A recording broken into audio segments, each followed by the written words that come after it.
Listo. Perfecto. Bueno, pues muy buenas noches a todos. Sean bienvenidos una vez más aquí al Centro de Estudios No Ágidas de la Fundación Orahaim. Bendito el Creador nos da la oportunidad de estar una vez más conectados a este espacio en el cual podemos estudiar los conceptos del curso de Ética Universal que tenemos en este momento activo. Este curso que nos está llevando por un ir y venir de subidas y bajadas, de análisis, de preguntas, de cuestionamientos que con suerte no nos los habíamos planteado antes, pero que nos está dando la oportunidad de abrir un horizonte nuevo hacia conocimientos inexplorados y que esto nos va, con ayuda del cielo, a permitir tener un panorama más amplio respecto a este concepto que hemos venido estudiando de ética universal. Perdón, recuerden que el objetivo del curso principalmente es estudiar el libro de Ética Universal.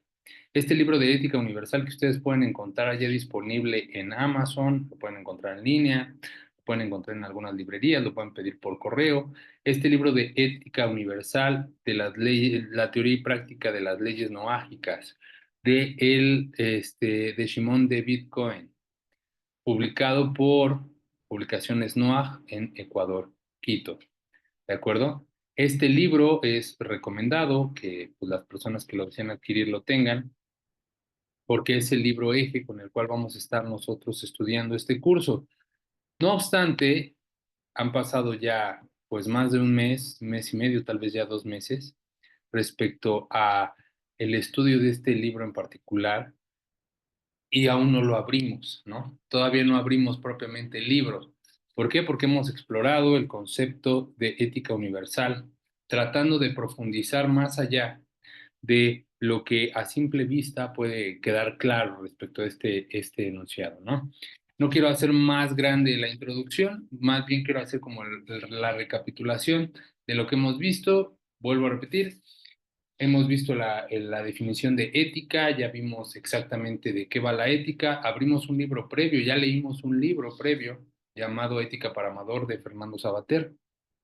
Para introducirnos a este concepto de ética, nos dimos cuenta que el decir ética universal, pues no es algo sencillo poder definirlo, porque en realidad la ética puede variar eh, eh, en puede variar en relación al individuo, puede variar en relación a la cultura, puede variar en relación al país, puede variar en relación a la estructura social en la que se encuentre inmerso el individuo, puede variar respecto a la situación, puede variar respecto a los valores y principios de cada persona, puede variar por muchas cosas, y entonces hablar de una ética universal es algo complicado. O sea, podría decirse de manera fácil, pero en realidad no es algo sencillo, en realidad es algo todavía mucho más complejo. Nos dimos cuenta que la ética se ocupa principalmente del arte del buen vivir, ¿no? Busca que el individuo se aproxime al arte del buen vivir, el tener la capacidad de poder distinguir entre lo que es bueno para su existencia y tener una vida dechada de virtudes. Sí, dechada de virtudes y de buenos actos. Sin embargo, cuando hablamos de una buena vida, pues pueden existir varias ideas respecto a la buena vida, ¿no? Respecto a lo que cada quien entiende por buena vida. Alguien puede decir, no, pues tener una buena vida es estar a lo mejor en Miami, tirado en la playa, sin preocupaciones, con la vida resuelta. Habrá otros que digan, no, a mí no me gusta el calor, amigo, a mí me gusta más el frío, a mí me gusta estar a lo mejor, no sé, en la Patagonia, me gustaría estar en Tierra de Fuego, en Argentina, donde el ambiente es más frío, una cabañita. Entonces, no, no, no, ¿sabes qué? A mí la verdad lo que me gusta es tomar y fumar, y para mí si yo tuviera alcohol todos los días, tomaría y fumaría y no tendría problema, y eso sería la buena vida. ¿Qué es realmente la buena vida? Entonces, la ética nos dice, la buena vida es que seamos primeramente conscientes de que las acciones que vamos a decidir hacer nos van a traer consecuencias. Y esas consecuencias deberían de estar orientadas en virtud a lo que nos haga bien, no a lo que nos afecte. Y lo que nos haga bien no solamente de manera inmediata, es decir, no solamente a corto plazo, porque Podemos vivir en perspectiva de la muerte y decir, pues total, voy a morir el día de mañana, entonces esto me hace bien, ahorita sí me hace bien. A lo mejor en una semana no, pero hay que darle porque vida solo hay una. No, hay que ver que las decisiones que tomemos nos hagan bien, no solamente de manera inmediata, sino que nos traigan un bien duradero, un bien que trascienda a través del tiempo. Entonces ya tenemos que tener un panorama todavía mucho más amplio para poder tomar la decisión apropiada. Debemos de encontrar un marco de referencia justo que nos permita tener la acción apropiada y no solamente el placer inmediato. Y esto que estoy platicando yo, bueno, pues es lo que vimos respecto a la ética y abordamos a varios autores. Después nos vimos directamente involucrados al concepto de universalidad. Empezamos a explorar este concepto de qué es realmente lo universal, qué es lo que nos hace universales.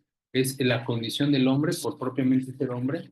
Incluso dijimos que el hombre se construye en sociedad, no solamente es por su especie, sino que él tiene que vivir en sociedad y en parte la sociedad lo construye a él, así como él construye a la sociedad lo construye. Por lo tanto, el hombre no es hombre en tanto que solamente es un ser humano, sino que se construye por su interacción, por su desarrollo, por su relación con los demás. Y la sociedad aporta parte fundamental a su desarrollo, a su personalidad, a su identidad, a sus valores, a sus creencias, a su concepción de sí mismo. Sin embargo, entonces esto se puede volver universal. Cada sociedad es distinta, cada cultura tiene formas de aprender distintas, tiene valores distintos. Si observamos, por ejemplo, la cultura china milenaria, es una cultura de tradiciones, es una cultura que está con sus valores morales y éticos muy arraigados, ¿no? Sus principios, su escala de valores está muy bien definida. Sin embargo, hay otros países que por su misma composición se han venido destruyendo y construyendo a través del tiempo. Hablemos de países como Ghana, países africanos del sur de África, que constantemente se encuentran en conflictos civiles. ¿Por qué? Porque se están construyendo como nación, todavía no se constituyen tal cual, y hay otros agentes externos como imperios, como el inglés, como el francés, como el americano, que inducen a estos territorios a conflictos y que no permiten que la identidad perdure.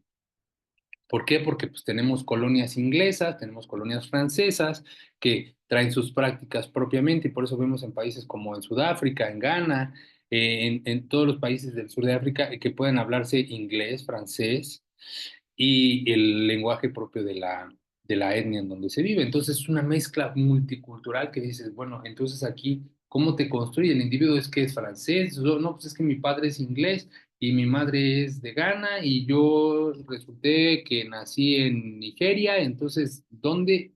¿Cuál es mi identidad? ¿Cómo me construye mi sociedad? Y más cuando mi sociedad se encuentra en conflicto, ¿con qué me identifico? Ok, entonces esto es todavía más complicado, eso nos hace universales, el ser hombres nada más, eso es lo que nos va a hacer universales. ¿Qué es lo que realmente nos hace universales? Aquí ya vamos a las fuentes en donde decimos, bueno, las Naciones Unidas definen al ser humano que lo universal, lo que lo hace, los derechos universales, lo que nos hace universales es la capacidad de razonar y de tener conciencia. Y esta capacidad de razonar y de tener conciencia nos va a dar este carácter de humano. Es decir, es como lo que tenemos en común, es como lo que todos encontramos, el punto de encuentro, como algo que todos debemos de tener como seres humanos, que es la razón y la conciencia. Y definimos estos temas de razón y conciencia, abordamos unas definiciones muy elementales, tomando en cuenta que la razón es justamente la herramienta para poder ampliar el conocimiento, es la libertad del individuo como un derecho natural. Estas ideas de la razón que nos permiten más bien entender a nuestro entorno, voy a dar otra vez, la razón es la forma de pensar que es la forma de pensar y que permite justificar con argumentos nuestras acciones, se relaciona con la emoción y nos permite una observación objetiva en un proceso de investigación o observancia de un fenómeno. Es decir, es la forma en como nosotros caemos en cuenta de que estamos observando, ¿no? Estamos o entramos a un sistema de pensamiento que nos permite darle una lógica y una razón. La conciencia es la capacidad de percibirla y reflexionar esta razón, de percibir el mundo. Es uno de los elementos que aseguran la supervivencia del ser vivo y se centra en la percepción del presente y de la experiencia inmediata. Hablábamos que la conciencia era justamente esto, ¿no? De una manera muy material, muy inmediata, muy básica. Esto es lo que podemos entender como conciencia, pero cuando entramos a un aspecto más filosófico, ya nos damos cuenta que la razón y la conciencia son la antesala de un concepto todavía mucho más profundo que Platón planteó al momento de nombrarlos como los rastros del alma, ¿no? Platón es el primero en dar cuenta de la existencia del alma al considerar a la conciencia como la relación del alma con ella misma, ¿no? Es el primero que dice, la conciencia es la muestra o es la evidencia de que existe un diálogo entre quién, entre el alma con ella misma. Entonces aquí nos preguntamos, pero ¿qué es el alma entonces? Si ya tenemos aquí como una evidencia de manera filosófica que el alma está presente en el hombre, ¿qué es propiamente el alma? ¿Es un elemento? ¿Es una parte? ¿Es algo intangible? ¿Es algo tangible? ¿En qué parte del cuerpo se encuentra? En dónde la encontramos? La conciencia se manifiesta de distintas maneras y una de ellas tiene que ver con la responsabilidad de los seres humanos sobre sus comportamientos. Es decir, que cuando nosotros actuamos de una forma positiva o negativa, hay cosas que nosotros decimos, "Ah, no me siento bien con lo que estoy haciendo, como que algo no anda bien aquí, algo está pasando que no me hace sentir del todo apropiado, y esto es lo que esboza que tenemos un elemento adicional que no pertenece propiamente a la construcción social, sino que es algo que viene propiamente del ser humano, de un nivel más profundo, de un nivel más encubierto, incluso podríamos decirlo, ¿no? Que no forma parte del constructo social propiamente y que está encubierto por lo que nosotros nombramos como conciencia y razón. Y por lo tanto, si la conciencia y la razón son estas, como por llamarlo de alguna manera, máscaras del alma, será apropiado, y esta es la pregunta que queremos plantearnos para esta clase, será apropiado considerar, será apropiado considerar que es solo la razón y la conciencia, las facultades propias del ser humano que deben hacernos universales, o nos quedamos, o nos quedamos a la mitad del camino y no hemos profundizado más respecto a algo que hace todavía más, no solamente universales al ser humano, sino interconectados, sino que nos interconecta, que nos une, que nos vincula de una forma todavía más profunda y que, con suerte, si pudiéramos comprobarlo de manera científica, sería todavía más contundente. El objetivo de la clase del día de hoy será principalmente el tratar de aproximarnos a la definición del concepto de alma. ¿Qué es el alma? No me refiero a nuestra querida Alma Diego que está aquí sentada con nosotros. No, no me refiero a la Alma que ustedes conocen ahí en su casa, su vecina, ¿no? O sea, ¿quién es Alma, no? Pues es una vecinita de acá, que muy buena onda la señora, no. Me estoy refiriendo a este concepto de alma, que si se ponen a pensar, está presente en la cultura de casi todas las civilizaciones, o me atrevería a decir, con temor a equivocarme, de todas las civilizaciones, de todos los organismos, entendiendo a la sociedad como un organismo vivo, que transforma, que puja, que late, este concepto se encuentra presente en todas las civilizaciones, se encuentra presente las, eh, en todas las naciones, en todas las culturas. Y no es curioso el, el que este no sea el concepto que deberían de utilizar las Naciones Unidas para darle esta característica de universal a los derechos humanos. Es algo curioso que hablemos de que el hombre tiene derechos humanos por solamente ser humano y hablemos de la libertad, de la educación, de la salud, pero que la razón por la que consideremos que estos derechos deben de existir sea porque el ser humano tiene esta, estas cualidades de la razón y la conciencia, y no por un elemento que se encuentra presente en muchas civilizaciones o en todas las civilizaciones, en todas las culturas, llamado alma. Pero entonces, ¿qué debemos entender del alma? ¿Qué es propiamente el alma? Podremos definirla, podremos aproximarnos a una definición, podremos entender quién habló primero del alma, a quién le debemos este concepto. Bueno, vamos a tratar de dar explicación a estas preguntas o dar respuesta a estas preguntas en esta clase. Es muy ambiciosa la misión de esta clase. Con suerte quedamos muy carentes y habrá otro que venga y diga, te quedaste muy por debajo, no te aproximaste. Yo invito a todos aquellos que puedan estar viendo esta clase ahorita o grabada en nuestro canal de YouTube, que nos compartan más de lo que puedan conocer respecto a este concepto. Hoy vamos a hacer lo que tenemos a la mano, vamos a utilizar lo que tenemos a la mano, ¿de acuerdo?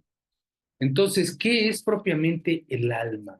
Quiero que podamos nosotros más o menos aproximarnos a esta parte que es el alma. El alma, el concepto del alma se encuentra presente en, como ya lo dije, en casi todas las culturas, y no solamente en las culturas, sino también en las religiones, ¿no?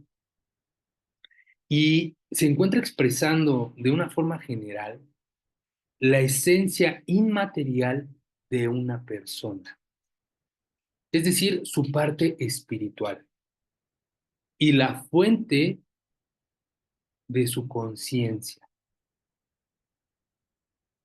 es decir, es la parte intangible que da vida y capacidad de pensar y sentir al ser humano.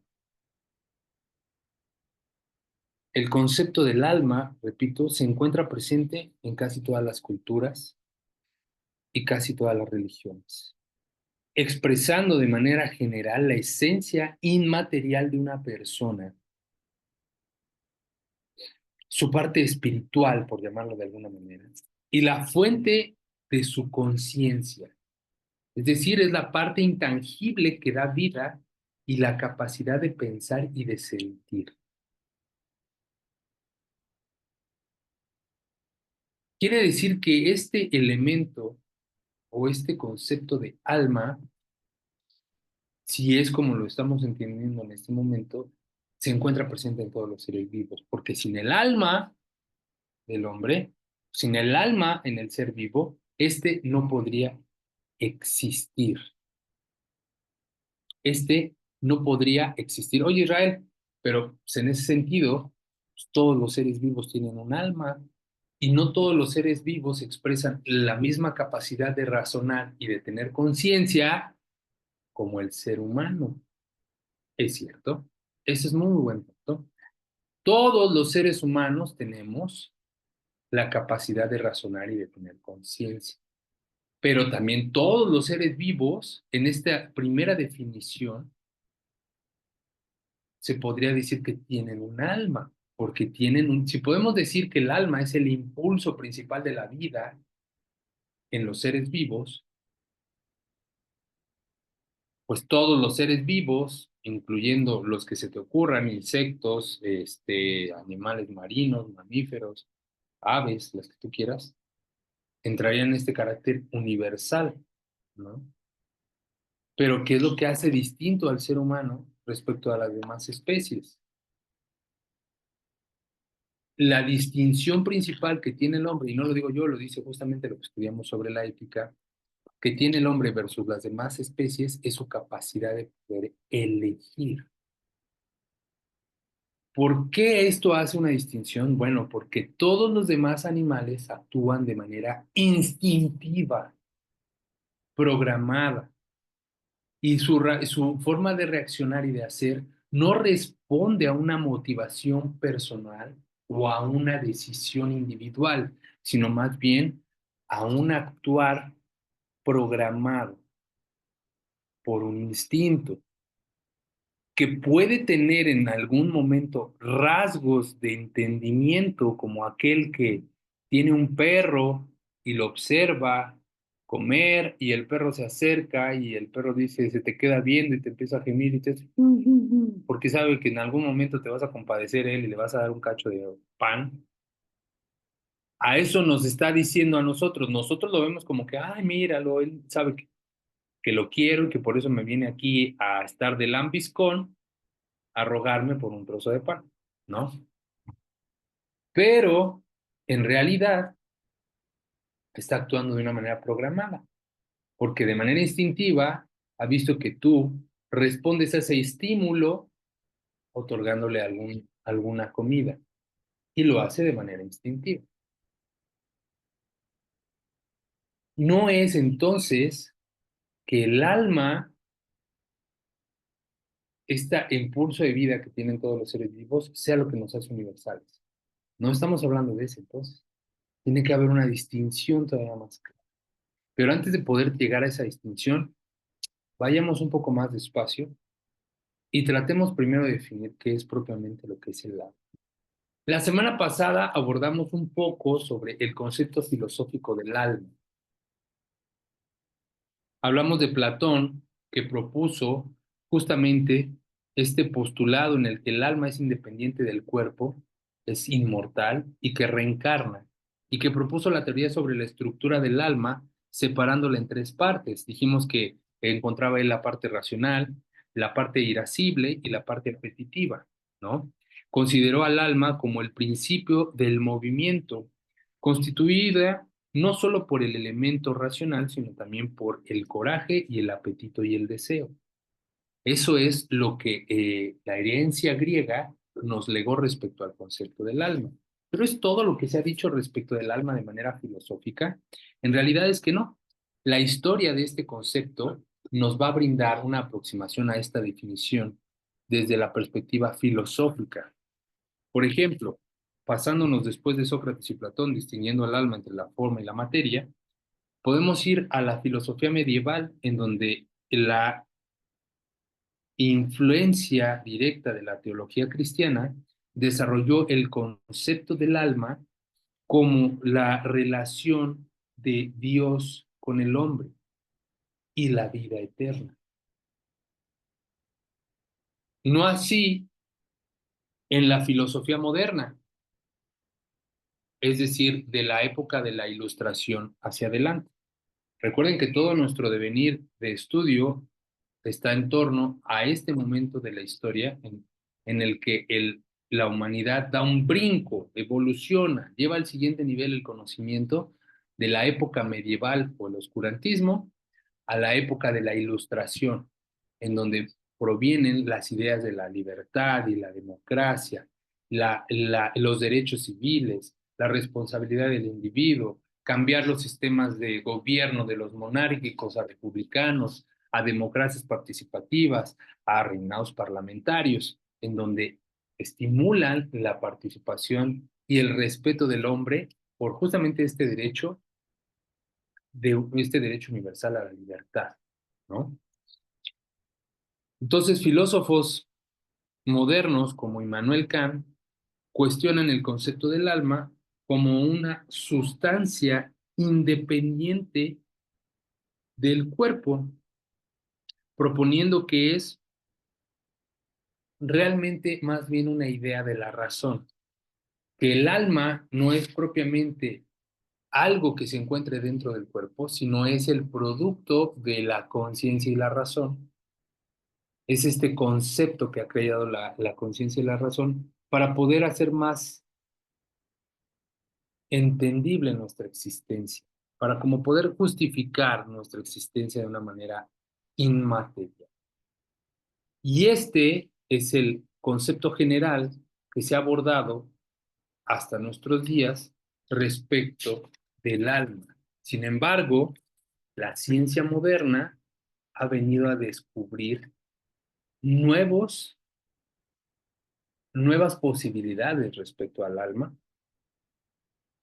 y el conocimiento del funcionamiento del mundo y las leyes de la física también nos dan a entender la forma en cómo cómo es que el ser humano interactúa con las fuerzas de la materia, la fuerza de la naturaleza, respecto a las leyes de la física, de este mundo físico. Lo veremos más adelante. Esto es con relación a la parte filosófica. Ahora vamos a abordar la parte del concepto religioso. ¿Qué es lo que dicen las religiones respecto del concepto del alma? ¿Qué es lo que hemos encontrado? ¿Qué es lo que hemos aprendido respecto del concepto del alma? Bueno, respecto de este concepto del alma, nosotros hemos encontrado que en el cristianismo, por ejemplo, el alma es la parte inmortal del hombre, es la parte inmortal del ser humano, que sobrevive a la muerte física, que sobrevive a la muerte del cuerpo, que es juzgada y que, dependiendo de este juicio, puede pasar su resto de existencia en el infierno o en el cielo. En el Islam, por ejemplo, el alma conocida como An-Nafs, es la parte espiritual del hombre que existe antes de la muerte y que reencarna después de la muerte del individuo. Es decir, que no se queda en un estadio después de la muerte para recibir las sanciones de sus acciones, sino que vuelve a reencarnar y se convierte en un ciclo de reencarnación, de reencarnación, de reencarnación, de reencarnación. En el hinduismo, por su parte, el alma, conocida como Atman, es considerada la esencia divina dentro de cada individuo. Es decir, que es la parte que no forma parte de la materia, que viene de un mundo más allá de este mundo físico, que es lo que hace divino al hombre, que es la parte divina de la existencia del hombre. Si observamos de manera general en estas religiones, las que hemos mencionado hasta el momento, el alma siempre es algo más elevado de la materia y trasciende más allá de la materia, ¿de acuerdo? Las generalidades que podemos distinguir entre estas religiones es que algunas religiones piensan que el alma y el cuerpo están separados, mientras que otras piensan que el alma y el cuerpo están interconectados. Hay quienes consideran que el cuerpo, perdón, es contraria al alma, que el cuerpo es la prisión del alma y que solamente el alma puede expresarse al separarse del cuerpo y que en el momento en el que el alma sea separada del cuerpo, podrá encontrar la verdad, la verdadera esencia, y podrá expresarse de forma completa. Hay quienes consideran que el alma y el cuerpo son un mismo, están conectados intrínsecamente y que su proceso de separación es paulatino y progresivo después de la muerte, que no es una separación inmediata y que existen estadios para poder separar el cuerpo del alma. El alma también de manera general es concebida como algo inmortal, es decir, que no tiene un principio ni fin. Cuando hablamos que algo es inmortal, es decir, que no muere, no quiere decir que nació, quiere decir que es eterno, que no inició en ningún lado y que no terminará en ningún lado, que siempre ha existido y y que no es perecedera. Y otras, por otra parte, otras religiones piensan que el alma se transforma en energía, se transforma en otra cosa, que si bien no muere, pero no es siempre la misma. Se evoluciona, cambia y se puede reencarnar no solamente en seres vivos, sino también en animales. El hinduismo piensa que el alma de una persona reencarna en diferentes animales dependiendo las acciones que tuvo la persona en vida. ¿De acuerdo?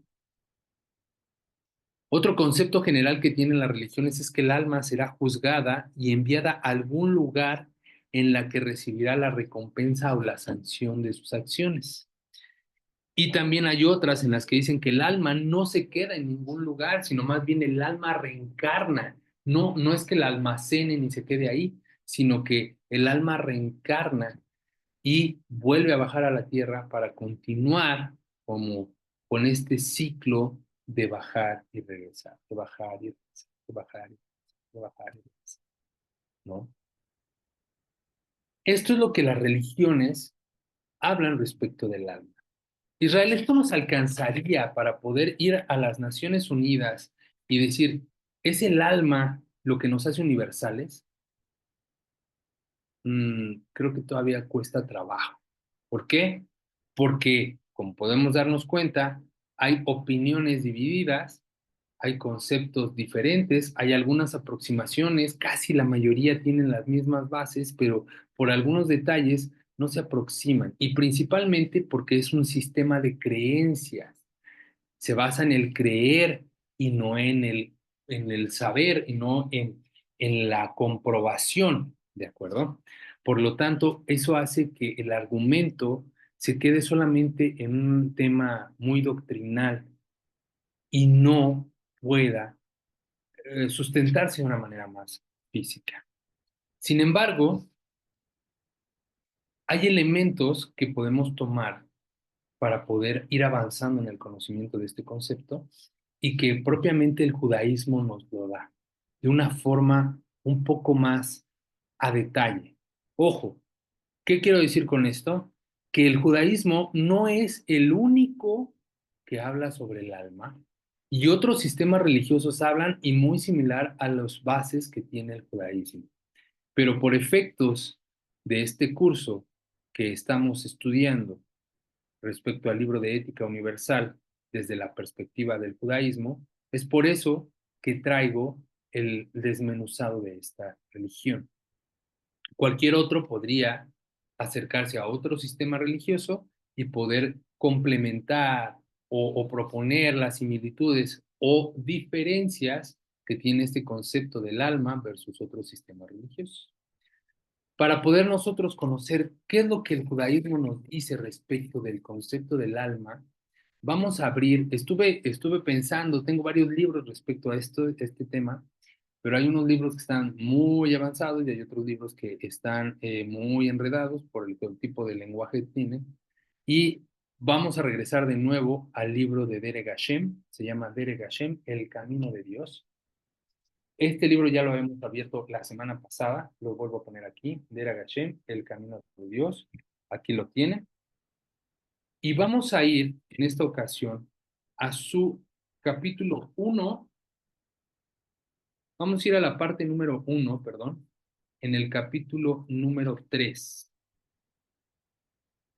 La parte 1, capítulo número 3, respecto del hombre.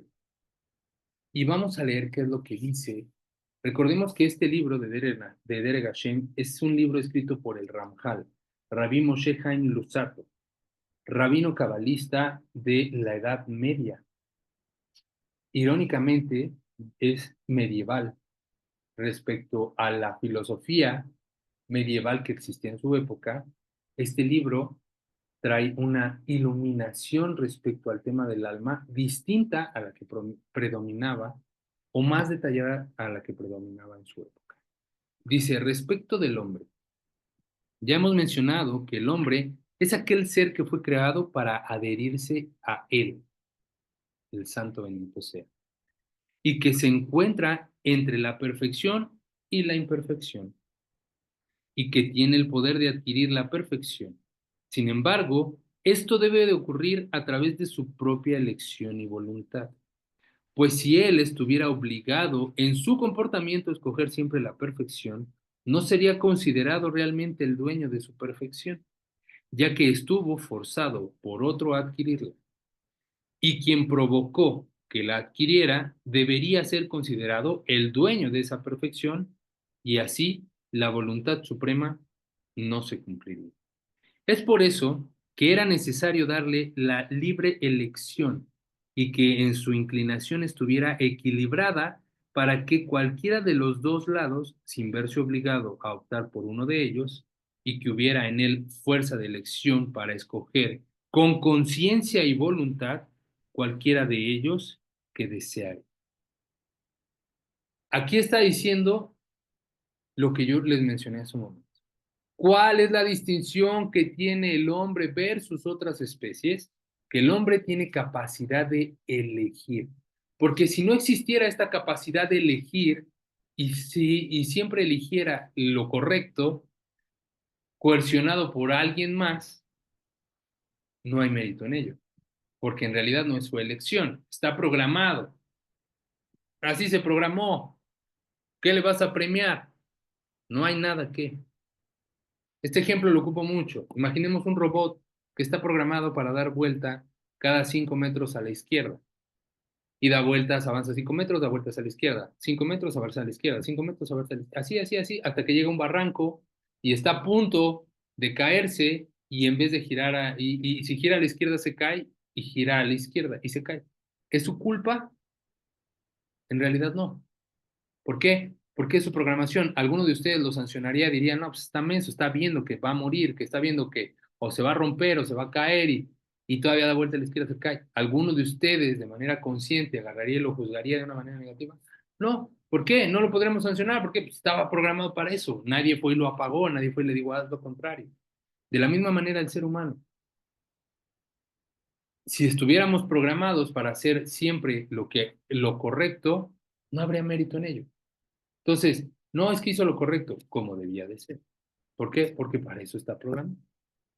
No, sin embargo, aquí dice que el hombre fue colocado en este mundo con la perfección y la imperfección, y que tiene el poder de adquirir la perfección. Tiene el poder de adquirir la perfección, no la tiene. Tiene el poder de adquirir la perfección. Sin embargo, esto debe de ocurrir a través de su propia elección y voluntad. Tiene que ser a través de su decisión. Pues si él estuviera obligado a un comportamiento, a escoger siempre la perfección, pues en realidad no sería dueño de esa perfección, sino sería dueño aquel que lo programó. Es por eso que el hombre fue creado con el instinto del bien y con el instinto del mal. Por eso esta idea de querer erradicar el mal en el hombre es una idea equivocada. Y no porque no haya virtud en perfeccionarse, sino porque es propiamente el mal el marco de referencia que te ayuda a distinguir lo bueno de lo malo. Si no existiera este marco de referencia, este con qué comparar, no podríamos gestionar de manera propia. Es decir, no podríamos tomar una decisión, sino que solamente estaríamos tomando la única decisión que se tiene disponible, pues es esta. Si tienes uno o dos, tú decides si es uno o dos, pero si nada más hay uno, pues aunque quiera dos, no hay dos, pues será uno.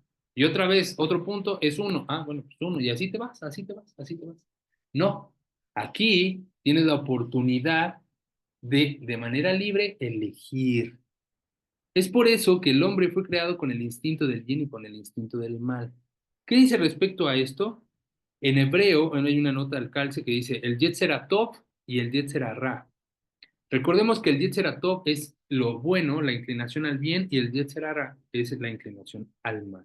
Aunque la palabra Yetzer se traduce generalmente como instinto o inclinación, esta proviene del verbo litzor o letyacer, que significa crear. En Bereshit, capítulo 6, versículo 5, y en el capítulo 8, versículo 21, la palabra Yetzer se le llama de esta manera, pues este es el producto de el sentimiento o el pensamiento. Es lo que estos crean y puede ser bueno o malo. Fíjense, el sentimiento o el pensamiento, la creación de un pensamiento o de un sentimiento, bueno o malo. Recuerden que existen en el accionar, existen niveles. Primero está lo que pienso, después lo verbalizo y después de verbalizarlo lo llevo a la acción. Son las tres vestimentas del alma: pensamiento, palabra y acción. Esas son las tres vestimentas del alma en el mundo físico: pensamiento, palabra y acción. Sin embargo, nos dice el Ramjal, para que esto se cumpla completamente, la sabiduría suprema decretó que el hombre está compuesto de dos opuestos. Ojo, el hombre está compuesto de dos opuestos, es decir, de un alma racional y pura y de un cuerpo terrenal y físico. Literalmente, oscuro quiere decir lleno de deseos y malas cualidades. ¿Qué quiere decir esto? Que el hombre tiene una doble naturaleza. El hombre, no el animal, el hombre, ¿sí? El hombre tiene una doble naturaleza.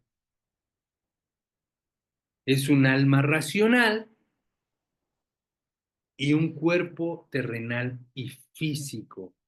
Y que cada uno de ellos se incline naturalmente hacia su lado, es decir, el cuerpo hacia lo material y el alma hacia lo racional. Ahora, ojo, entendamos este concepto de racional, no como lo racional que el término filosófico de Immanuel Kant nos dice, o lo que nos ha heredado la filosofía clásica grecorromana. No estamos hablando de esta racionalización intelectual de la psique inmediata de lo material, no, estamos hablando de esta racionalización espiritual que cae en cuenta de la existencia de su doble naturaleza, divina y física. Ojo, cuando hablamos de divino, estamos hablando de algo que no está en este plano de la materia, no proviene de este plano de entendimiento, no está en este mundo físico, sino proviene de otro mundo, ¿de acuerdo? Y también decretó que haya entre ellos una batalla, de manera que si el alma prevalece, ella se eleva y eleva al cuerpo junto con ella. Y ese hombre alcanza la perfección a la cual fue destinado. Mas si el hombre permitiera que lo venza la materia, he aquí, el cuerpo se rebajará y hará que su alma se rebaje junto con él. Y aquí es la primera diferencia que la tradición judía, que la Torá tiene distinta versus otras religiones como el cristianismo, en donde se considera que el cuerpo es una prisión del alma y que solo a través de la liberación del cuerpo el alma puede realizarse. Aquí la Torá explica, a través de las palabras del Ramjal, que el ser humano tiene esta doble naturaleza a propósito, porque el alma requiere del cuerpo y el cuerpo requiere del alma, pero tienen la posibilidad de elegir. ¿Vas a darle para arriba o vas a darle para abajo? ¿Vas a perfeccionar tu alma o vas a desarrollar los placeres de la carne y la materia? He aquí que el cuerpo se rebajará y hará que su alma se rebaje junto con él. Y ese hombre no será apto para llegar a la perfección y quedará alejado de ella. Hazle shalom.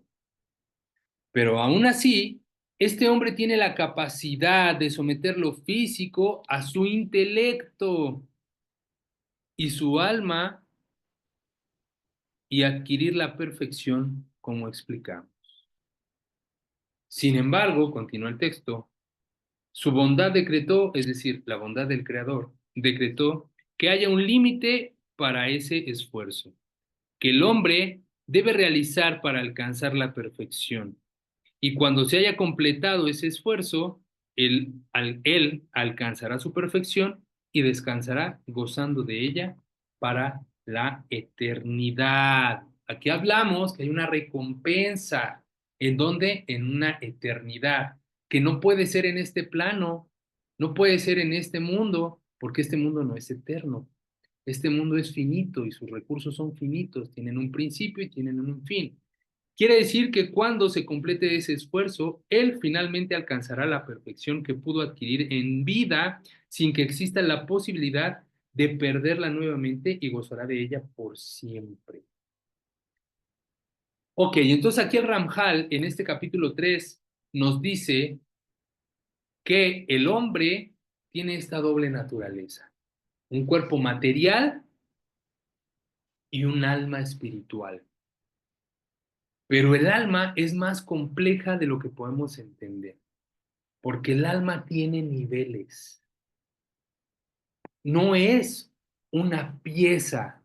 El alma no es una separación, no es un elemento, no es algo tangible, porque no forma parte de este mundo. El alma es algo todavía más complejo que el mismo Ranjal nos explica en este libro, en la parte 2, en su capítulo 4, y dice así, respecto de, perdón, voy a adelantar, aquí está, respecto del alma y sus obras. En su capítulo 1, en la parte número 2, dice, he aquí, ya fue explicado en la primera parte, en capítulo 3, sección 2, que en el hombre hay lo que no hay en ningún otro ser creado, es decir, la combinación. ¿Qué es la combinación? La unión entre la carne y el espíritu, ¿de acuerdo? Pues fueron combinados en él dos elementos distantes y distintos uno del otro, el cuerpo y el alma. Mas he aquí, además, existe en el hombre un espíritu vital, igual que el que tienen todos los animales, que es responsable de los sentimientos y la inteligencia que le fue dada por naturaleza. Y en todos los animales, este espíritu vital es una esencia muy etérea que se transmite a través del semen después de la concepción, el cual luego continúa expandiéndose y construye el cuerpo según lo apropiado a cada especie en particular. Y también lo acompaña durante el crecimiento. Y de él dependen los sentidos, así como la inteligencia apropiada para cada especie. Pues entre las distintas especies de animales hay una gran diferencia en la inteligencia. Y la inteligencia del hombre es muy diferente a la de los animales. Y todo esto es el resultado de este espíritu vital, conforme a su ley natural y a la preparación de los instrumentos que le sirven en cada especie según sus características. ¿De qué está hablando el Ramjal? Vamos a leer ahora las notas al pie de esta página. He aquí que ya fue explicado en la primera parte que que en el hombre hay lo que no hay en ningún otro ser creado, es decir, la combinación. Pues fueron combinados en él dos elementos distantes y distintos uno del otro, el cuerpo y el alma. Aquí hay una mención. Aquí el Ramjal utiliza la palabra neshama y se refiere al alma propiamente dicha.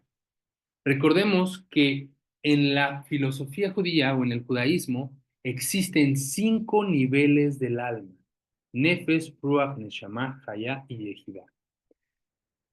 Y cuando hablamos del alma Neshama, el tercer nivel, estamos hablando del alma divina, no del alma vital, ¿de acuerdo?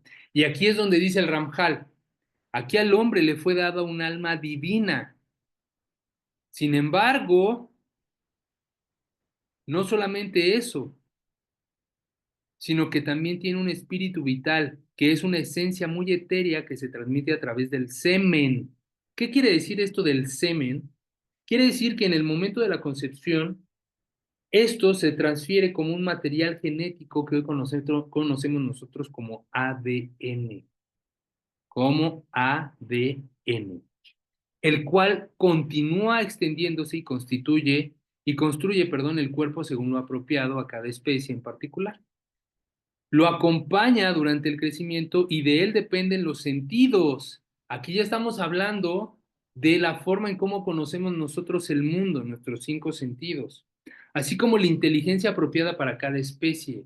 Cuando entonces, dijimos la clase pasada, hablamos nosotros de razón y de conciencia, como lo explica la filosofía greco-romana, la filosofía moderna incluso también, está hablando de lo que el judaísmo considera como su alma vital, es decir, esta capacidad de poder intelectualizar, de poder razonar y de poder comprender su mundo a través de sus sentidos. Es la inteligencia vital, es nuestra inteligencia más animal y es de la que nos sentimos orgullosos, porque creemos que eso es la que nos distingue de los demás animales. Y la realidad es que no. Esta inteligencia de la cual nosotros desarrollamos está presente en los demás animales a su manera, porque ellos también están dotados de cierta inteligencia, la cual nosotros llamamos instinto.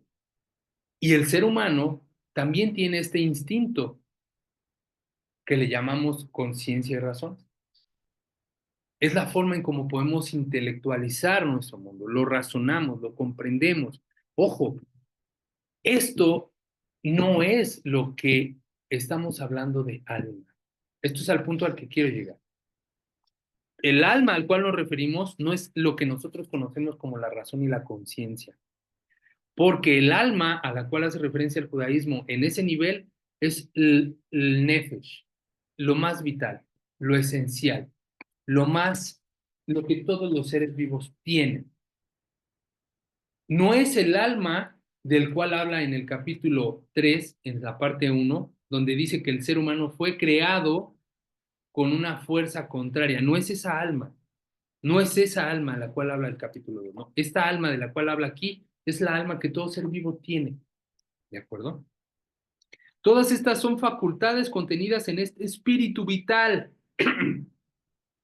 Regreso más. Y aquí que el espíritu vital del hombre se distingue en distintas cualidades y facultades. Por ejemplo, la imaginación y la memoria, la inteligencia y la voluntad. Todas estas son facultades contenidas en este espíritu vital y cada una tiene su área de dominio particular y funcional según sus características específicas. Sin embargo, continúa el Ramjal diciendo, además de todo esto, también hay en el hombre una entidad espiritual que es muy diferente y superior,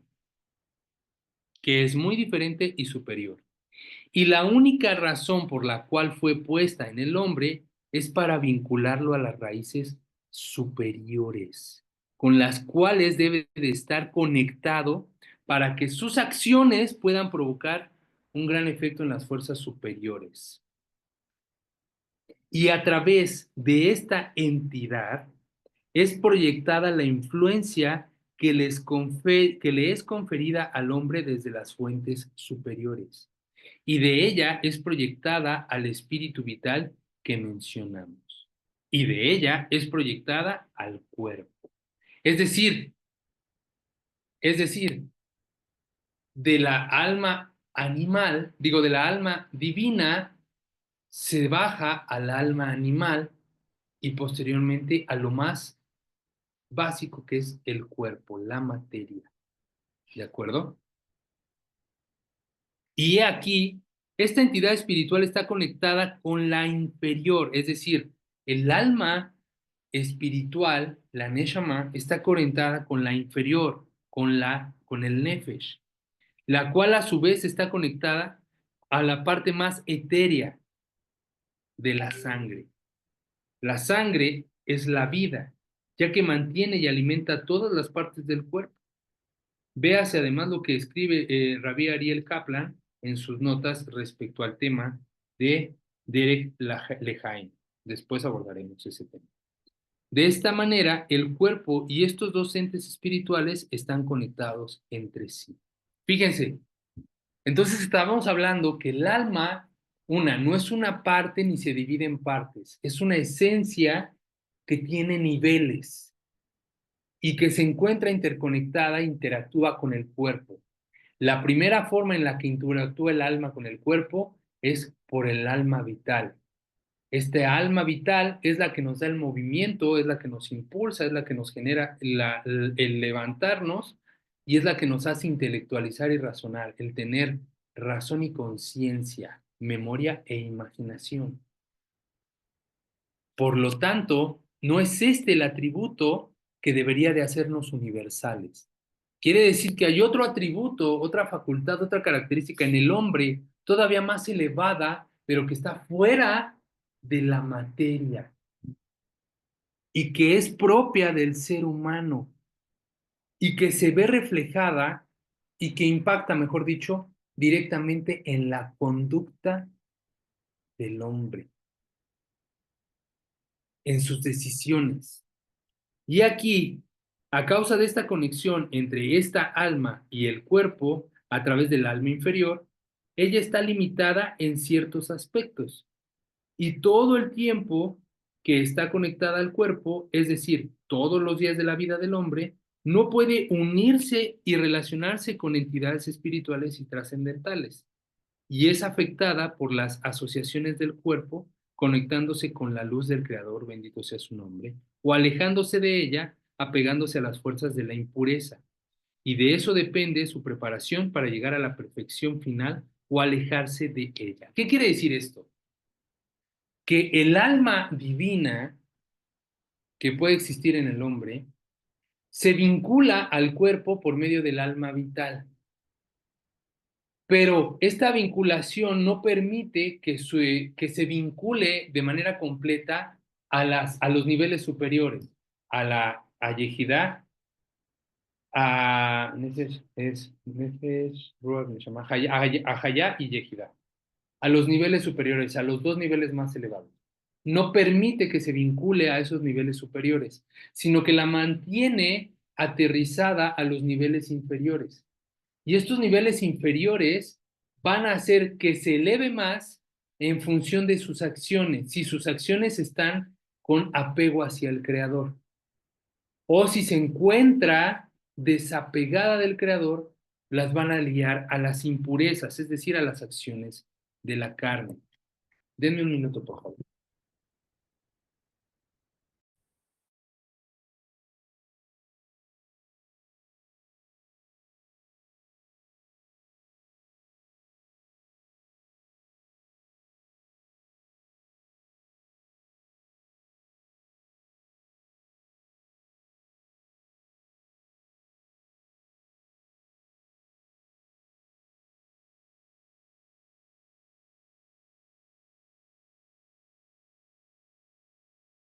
Listo. Ok. Entonces, estas impurezas son propiamente las acciones de la carne. Vuelvo a leer el texto, dice, y es afectada por las acciones del cuerpo conectándose con la luz del Creador o alejándose de ella. Es decir, que aquí las acciones en este mundo físico afectan a los mundos superiores, a tu conexión espiritual. Te vinculan o te desvinculan de la luz del Creador. Entendiendo la luz no como un tema acá religioso, una lámpara vital, una velita que me alumbra, no, sino a esta conexión que tienes directamente con el Creador, a esta extensión en la cual tú puedes sentirte alejado o próximo dependiendo tus acciones. Aunque eso de proximidad y lejanía, después lo explicaremos porque sabemos que eso en realidad es un aspecto ontológico de nosotros, no es propiamente de una propiedad del creador. Alejarse y acercarse, ¿de acuerdo? Y dice, y ella actúa en el hombre y dirige el alma inferior y la guía. Ella, es decir, el alma divina, dirige al hombre inferior y la guía formando imágenes mentales en ella de acuerdo con su preparación. Aquí dice, quiere decir que conforme a las cualidades de la persona, como la memoria y la imaginación, se forman en él los conceptos de que comprenden y entiende. Es decir, que cuando nosotros decimos, ¡pum!, le entendí. Cuando te viene un conocimiento revelado, es del alma divina de donde proviene ese conocimiento. No es de tu conocimiento intelectual, de tu nefesh, de tu raciocinio y de tu entendimiento, sino proviene del conocimiento superior, ¿no? Ojo, cuando digo conocimiento superior, no estoy hablando de, ya entendí el problema de matemáticas, oh, no le entendía la parábola, ya le entendía las sumas y a las restas, ya entendí esta. No, no estoy hablando de eso. No estoy hablando de un conocimiento del mundo físico. Estoy hablando del conocimiento del mundo trascendental, del mundo superior. Por eso dice, y crea en ellas los pensamientos y la voluntad según la dirección a la cual lo dirija. Y también puede ocurrir lo opuesto, que el cuerpo actúe conforme a sus inclinaciones naturales sobre la voluntad, y en este caso el alma superior no puede ejercer su influencia. Es decir, esta alma divina, cuando se encuentra vinculada a través de las acciones apropiadas hacia la elevación, influye en el cuerpo para actuar de tal manera. ¿Qué quiere decir esto? Que por eso de ahí proviene, no proviene de la razón y la conciencia, el tema de decir, no me sentí bien con lo que hice. Cuando la ética te dice, eso que haces y no te hace sentir bien, esa es tu conciencia, esa es la máscara con la cual nosotros definimos al alma. O es la forma en cómo el alma se manifiesta, porque está atendiendo algo que propiamente está conectada a la divinidad. Y eso es lo que nos hace caer en cuenta que nuestro actuar no es correcto. ¿Por qué estoy atendiendo tanto esto y por qué me estoy aferrando tanto a esta parte para este libro de ética universal? Porque es importante comprender que las acciones éticas son relativas. En la Alemania nazi era ético creer en la supremacía racial.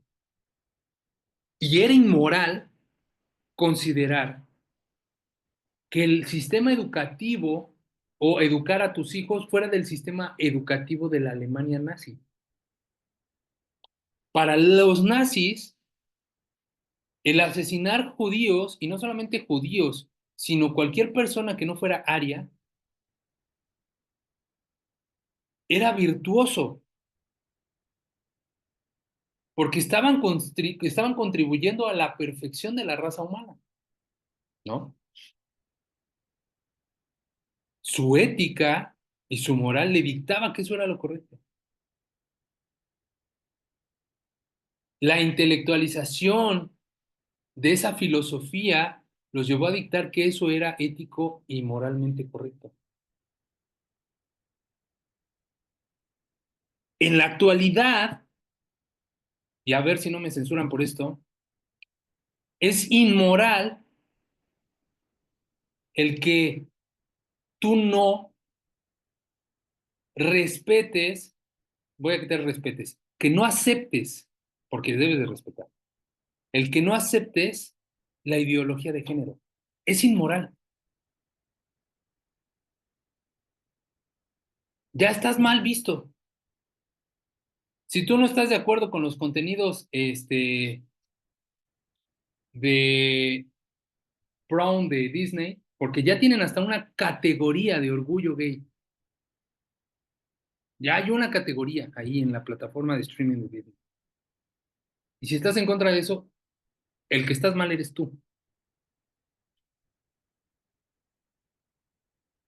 No es ético, ¿no? Es inmoral. ¿Qué es entonces la ética universal?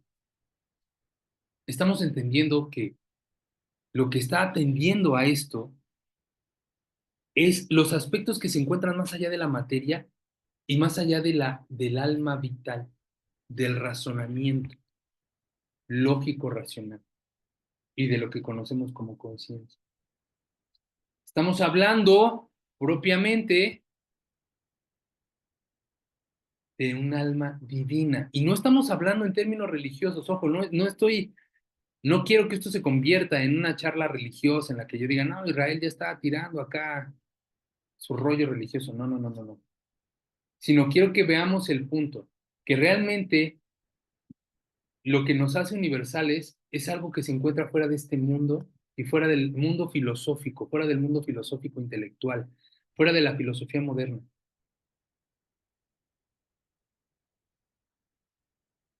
Se encuentra en un mundo que no es de este plano.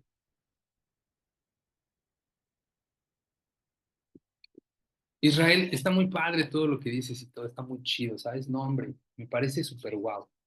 Pero no deja de ser la perspectiva de una religión. No se deja de ser la perspectiva de un sistema de creencias que lo que busca es regular la conducta humana, ¿no? Y se queda en el marco de la fe, ¿no? Ok, ¿qué dice la ciencia moderna respecto del concepto del alma? ¿Qué dice la ciencia moderna respecto del concepto del alma? Vamos a ver. El alma en la física cuántica está vinculada por las teorías que sugieren que el alma podría ser un tipo de campo cuántico que interactúa con el universo o que la conciencia podría tener un origen cuántico. Algunas de estas propuestas, como la teoría del alma cuántica, sugieren que el alma es una información almacenada en un campo cuántico, en una gran base de datos, lo que podría explicar la persistencia, perdón, de la conciencia y las experiencias cercanas a la muerte. Es decir, que la física cuántica considera que el alma podría ser una gran almacenadora de datos que se encuentra habitando en un campo cuántico, en una gran base de datos, en un gran servidor universal. La física cuántica propone que la interacción de la materia a nivel atómico, a nivel molecular, y cómo influye la materia en un campo distante de él, cómo está interconectado, cómo es que se encuentra conectado a través de la interacción. Teoría del alma cuántica desarrollada por Edward Roger Kane propone que el alma humana es un campo cuántico que interactúa con ondas electromagnéticas, no con materia. Esta teoría sugiere que la conciencia y los recuerdos podrían persistir después de la muerte. Algunos científicos creen que la información cuántica almacenada en el campo cuántico podría ser la base de la conciencia colectiva y por lo tanto el alma. Si el alma es un campo cuántico, podría existir más allá de las limitaciones de la materia y el tiempo, lo que permitiría la persistencia de la conciencia después de la muerte. La teoría cuántica del alma apoya el monismo, que considera a el alma el corazón espiritual y la mente la energía y la materia como diferentes aspectos de una misma existencia, un campo vibracional cuántico. Algunos científicos como Hameroff y Porners proponen que los microtubos en los citoesqueletos de las neuronas podrían ser los canales para la transferencia de información cuántica relacionada con la conciencia. La teoría de heliocentrismo cuestiona, perdón, la idea de la muerte como un evento terminal, planteando que en el mundo cuántico la muerte no tiene un fin.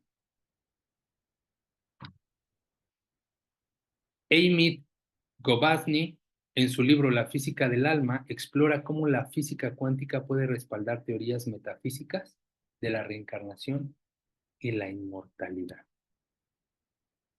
Son solo algunas citas. ¿Qué estamos viendo aquí entonces? Creo que lo que estamos viendo aquí es otra forma de hablar de Rabbi Moshe Chaim Luzzatto. Con temor a equivocarme, por supuesto. Puedo tener yo un sesgo de confirmación y ver lo que yo quiero ver, ¿no? Lo que es una realidad es desde que aquí ya nos están hablando de que existe algo que la ciencia empieza a comprobar, la posibilidad de su existencia, y que por ende la elevación de la conciencia de la humanidad traería beneficios no solamente éticos o morales, sino también físicos. Imagínense elevar la conciencia del hombre a niveles en el que comprendamos que la realización del hombre no es el éxito material, sino la vinculación al bien mayor. El sistema económico cambiaría. ¿Por qué? Porque ya no estaríamos pendientes del tener y del de hacer, no seríamos máquinas de producir y consumir, sino atenderíamos al desarrollo del ser, no de la materia. Y al desarrollar el ser, estaríamos buscando vincularnos con las respuestas de carácter más profundo, de las preguntas de carácter más profundo. ¿A qué hemos venido? ¿Cuál es el propósito de la existencia del hombre en este mundo? ¿Cuál es mi misión en la vida? ¿Cuál es mi misión individual y colectiva? ¿Cuál es mi responsabilidad social en el mundo en el que vivo? ¿Qué servicios tengo yo que devolver a la sociedad que me ha dado? ¿Cuál es la razón por la que yo engendré hijos? ¿Qué pretendo devolver con ellos?